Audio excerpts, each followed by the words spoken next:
a question for the audience. If I were to ask you guys, how many of you have probably heard in our history textbooks, in our official history textbook curriculum, about the following Indian heroes and heroines? The Hindu Shahi dynasty, Raja Dahir, Maharaja Suheldev, Bappa Rawal, Lachit Borphukan, Durga Das Rathod, Rana Kumbha, Pahasi Raja, Uyyalwada Narasimha Reddy, Rani Durgavati, Rani Abbakka, Kittur Chenamma, Ahilyabai Holkar, and Maharani Tarabai, just to give a few examples. And I'm sure a fairly significant number of you have not read about these people in our history textbooks. You've probably come across most of these names through social media, through various channels and Twitter, Facebook, YouTube, things like that. But I would wager a decent amount of money that it's not been through our history textbooks, even though these are illustrious names in our freedom movement and in the defense of Indian Dharma. But I also bet that almost every single one of you have probably read about Aurangzeb, Akbar, Shah Jahan, Babur, and Khilji in our history textbooks. I'll also give you another list of names. Have you read any historical official history textbooks, part of NCERT, CBSE syllabus, that was written by any of the following scholars? P.V. Kane, Jadunath Sarkar, Ram Swarup, Bankim Chandra Chattopadhyay, Parashuram Krishna Gode, Ramesh Chandra Majumdar, Anand Kumar Swami, Shama Shastri, Devadu Narsimha Shastri, Ganganath Jha, Govind Chandra Pandey, Shrikant Shastri, Moti Chandra, Acharya Chatur Sen Shastri, Radha Kumud Mukherjee, or Kashi Prasad Jaiswal.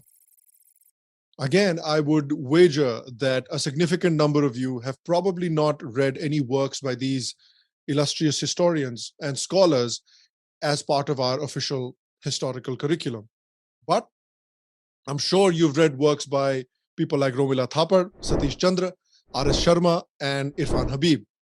And again, the point that I'm trying to illustrate is that historical education, unfortunately, in India, at least official government-sponsored historical education in India, unfortunately, has been extremely one-sided, has always shown one side of the coin or one side of Indian history, or presented a very sanitized, manipulated version of Indian history.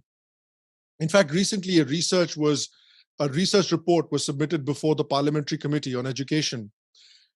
This report was compiled by a think tank, and it raised questions about the representation of Mughal rulers in our educational texts, particularly in the NCERT textbooks.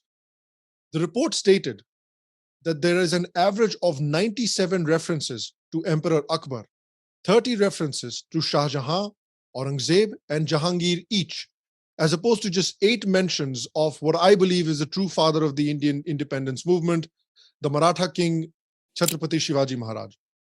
And almost no references to, glorious Rajput kings like Rana Sangram and Maharana Pratap.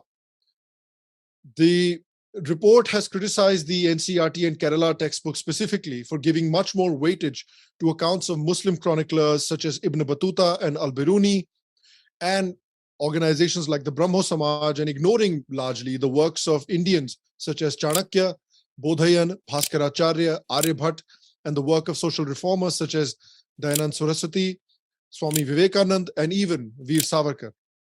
So essentially, you might ask yourself, why has such a sanitized, manipulated version of history been taught to us? And as I was saying, there's a very famous quote by George Orwell, which says, "Who controls the past controls the future, and who controls the present controls the past." And this has been the case with India, unfortunately, for over 100 years. First, obviously, with the British and their manipulated version of history, and then, unfortunately, our own political leaders of Indian origin, Indian political leaders who chose, for many different reasons, to continue to teach Indians that same manipulated version of history that the British came up with.